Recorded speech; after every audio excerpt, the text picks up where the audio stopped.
Bueno, a los tiempos que voy a hacer un video, bastante tiempo, para responder un par de preguntas que por ahí me han pedido que les responda. ¿Por qué los salarios en América Latina son bajos? Esa es la primera pregunta. Y lo interesante es que no todo el mundo lo ve así. Hay gente, los corifeos del FMI, por ejemplo, creen que más bien son demasiado altos, al menos en el caso de Ecuador, que los salarios son incompetitivamente altos, le llaman eso. Eso lo cree el FMI, también lo creen políticos locales que buscándole eufemismos, como eso de la flexibilización laboral y otras maromas lingüísticas, nos quieren hablar de bajas de salarios, porque supuestamente, según ellos, si bajan el salario mínimo, eso va a generar más empleo. Entonces ahí viene la siguiente pregunta, que también me la hicieron, y es la lógica consecuencia de la primera. ¿En verdad los salarios bajos generan más empleo? ¿En verdad si se baja el salario mínimo de las personas, se va a generar más empleo? Bueno, vamos a tratar de responder muy brevemente esas preguntitas hoy.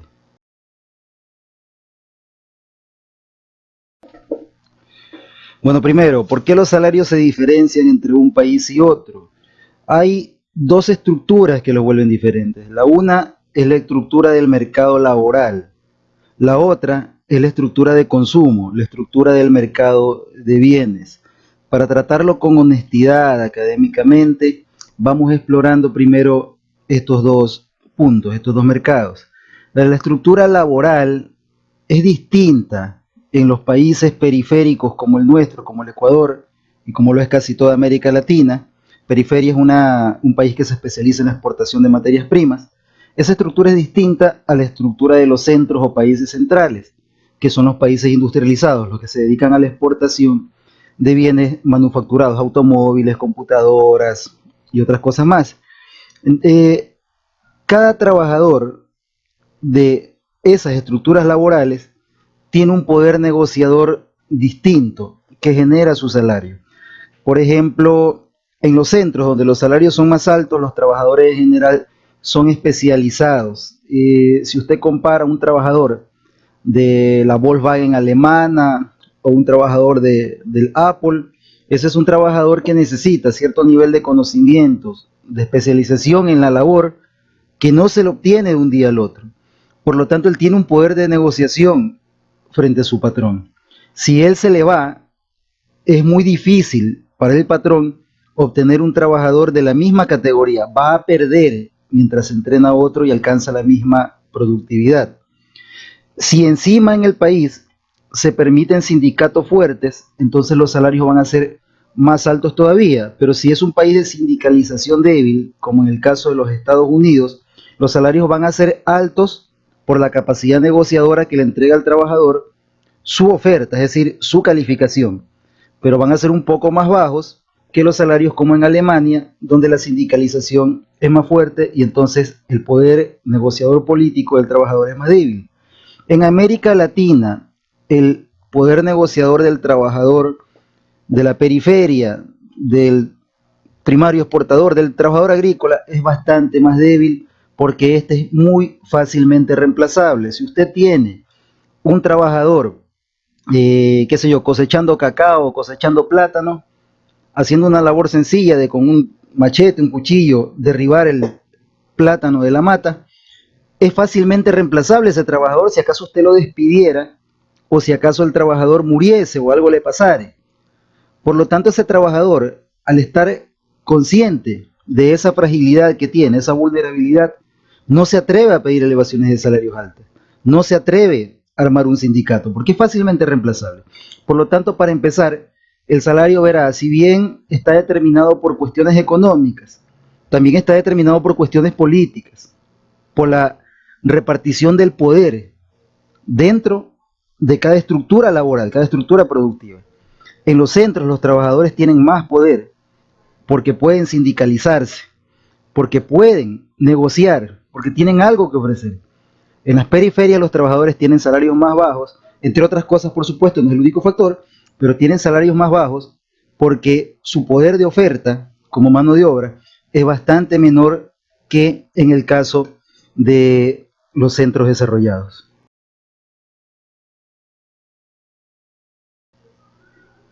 O sea, o sea, pasa así, ¿no? También hay trabajadores poco calificados en los centros.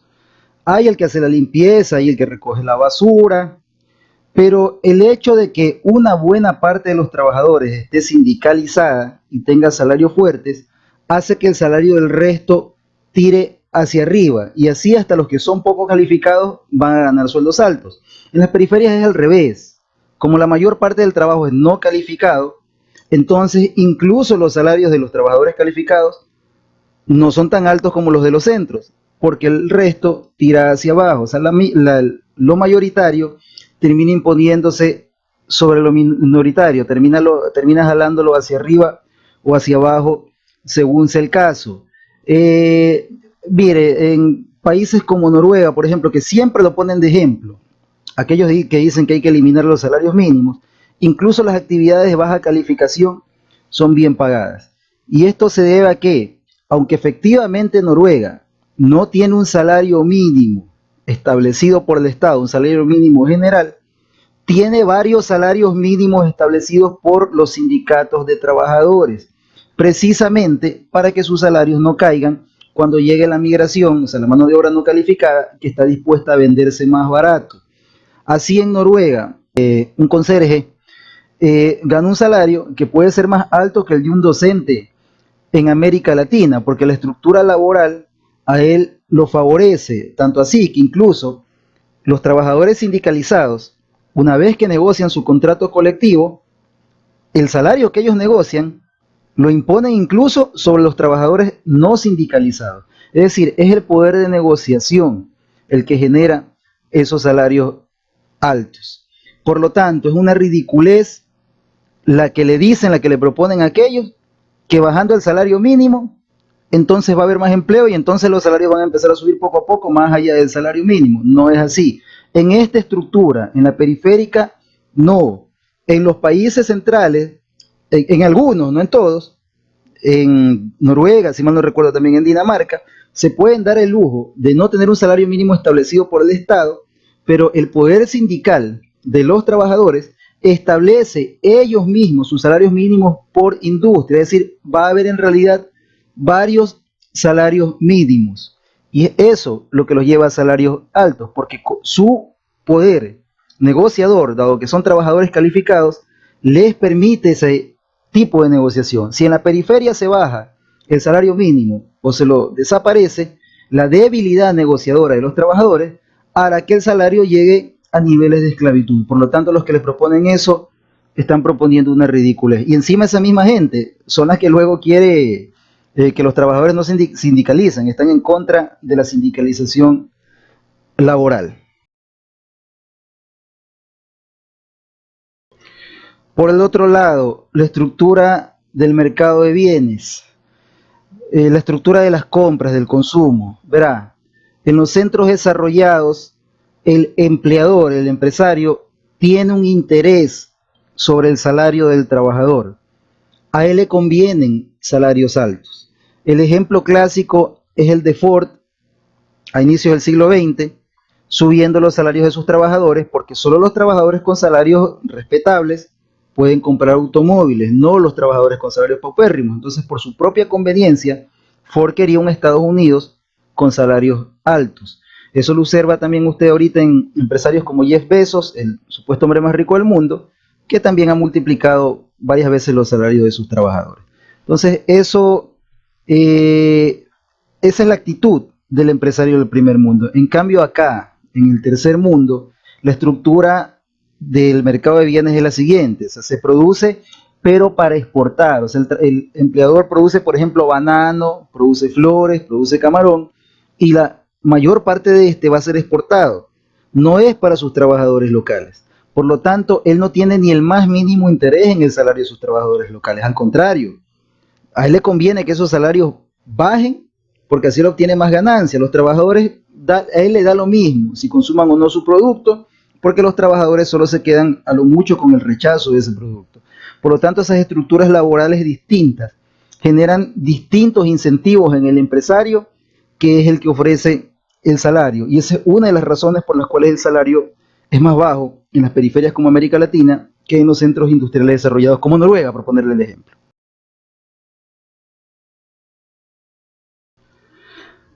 Entonces, ¿los salarios bajos van a generar más empleo? Esta es la pregunta más difícil, más complicada de responder. O sea, sí en algunos casos, no en otros. Y verá, como ya lo dijimos hace un rato, como los salarios bajos son buenos para el sector exportador, primario exportador, entonces en ese caso sí se va a generar más empleo si hay una baja de salarios.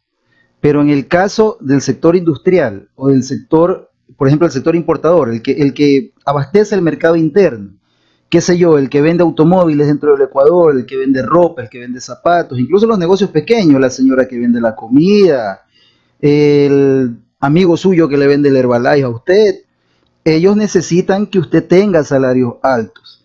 En ese caso, una baja de salarios desabastece de consumo a ese mercado interno y, por supuesto, no genera empleo, lo retira. Es decir, así sería la cosa. Los salarios bajos son buenos para los sectores más retrógradas, más atrasados de la economía. Los primarios portadores, los que exigen mano de obra no calificada, los que no necesitan trabajadores que ni siquiera sepan leer. En cambio, la mano de obra calificada, los negocios, la gente que emprende, pero para abastecer el mercado interno, se deprime su actividad con los salarios bajos. Los salarios precarios no sirven para los trabajos calificados, al contrario.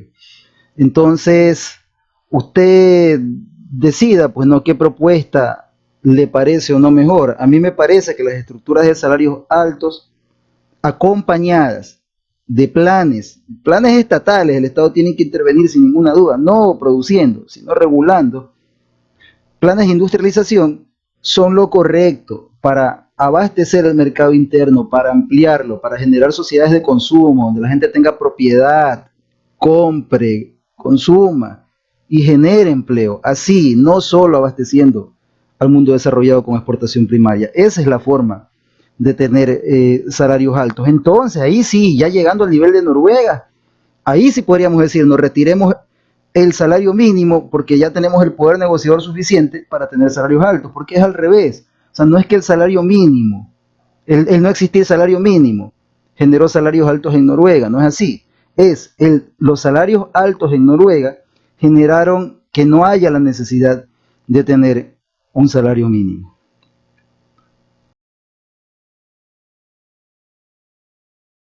Verá, el fenómeno de las economías asiáticas no es repetible así nomás. Y no ocurrió solo porque los asiáticos hayan tenido salarios bajos. Más bien otros factores no económicos llevaron a la baja de salarios y al endurecimiento terrible de las condiciones laborales que al inicio podría compararse con denominarse en verdad, una esclavitud asalariada. La captación de los capitales excedentes del occidente desarrollado en las economías asiáticas se dio por dos razones principales. Una fue de origen político y otra de origen económico. En lo político fue la necesidad de contener el avance soviético. Eso llevó a que el presidente de Estados Unidos, Richard Nixon, visitara China en los 70, que en ese entonces estaba dirigida por Mao Zedong, a la cabeza del Partido Comunista. Ahí Estados Unidos comenzó un enorme traslado de capitales hacia China, que generó el gigantesco crecimiento económico que ahora la convierte en la potencia que es. Y eso fue para romper la alianza de China con la Unión Soviética, que es el retador de Estados Unidos, y lograron romper esa alianza. Algo parecido pasó antes con Corea del Sur. Estados Unidos se vio obligado a abrir sus mercados a los productos de Corea del Sur para detener así el avance de la Unión Soviética que se estaba dando a través de Corea del Norte.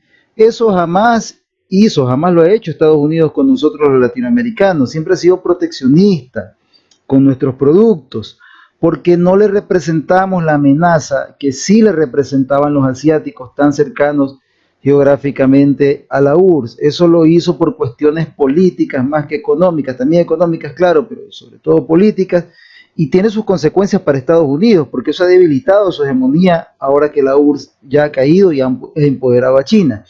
Es en ese contexto histórico que los excedentes de mano de obra barata se pusieron a disposición del empresariado estadounidense, los excedentes de mano de obra asiática.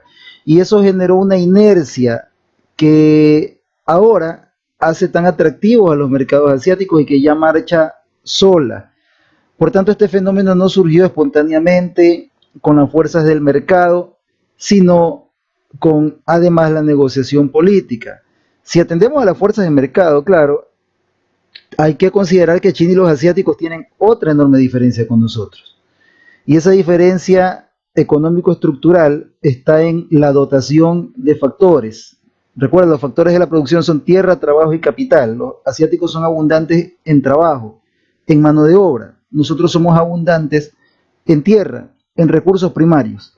Eso hace que la parte del mundo de los asiáticos sea atractiva para las inversiones industriales y en cambio la nuestra, bajen a donde bajen los salarios, sea atractiva para las inversiones en materias primas, porque la dotación de factores es distinta y atrae inversiones distintas. Por tanto, no esperemos que solo porque los salarios acá se bajen, hay una réplica del fenómeno asiático. Son contextos históricos y económicos muy distintos y no comparables. Esa simplemente es una excusa de los miserables que quieren esclavizar a nuestra mano de obra para sobreexplotarla. Algunos países asiáticos ya incluso están teniendo sus problemitas por aquello, pues por más industrializados que se estén haciendo, no salen de su desarrollo. Eso es porque ninguna economía puede declararse desarrollada si no es una economía de alto consumo interno de sus ciudadanos, y para eso se necesitan salarios altos.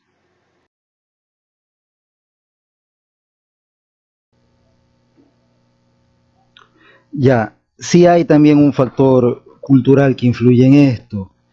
El empresario de América Latina, no todos, por supuesto, hay honrosísimas excepciones, sin ninguna duda, pero en general le encanta la explotación laboral.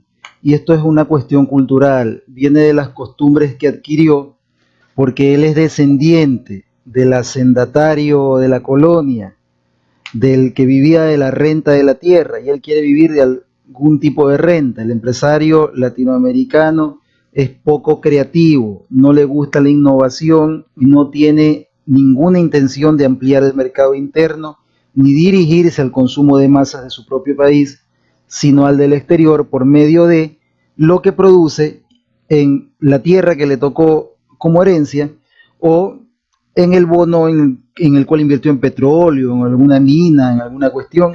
Se le gusta el billete fácil. En cambio, el empresario de los centros desarrollados no le quedó más que, ante los elevados salarios que enfrenta, elevar el nivel tecnológico de su producción, es decir, la innovación en maquinarias para compensar lo que tiene que pagar en salarios, compensarlo con productividad. Por lo tanto, los altos salarios además incentivan el desarrollo tecnológico, como ha pasado en Alemania, como ha pasado en Japón. Por lo tanto, sí, también hay una cuestión cultural. Bueno, y hasta aquí nomás porque ya me están llamando para comer, además tengo hambre. Espero haber aportado en este debate, que así haya sido. Y bueno, voy a ver si de aquí en adelante vuelvo a subir este tipo de videitos. Espero haber sido un aporte y muchas gracias a los que vieron este video. Muchos saludos.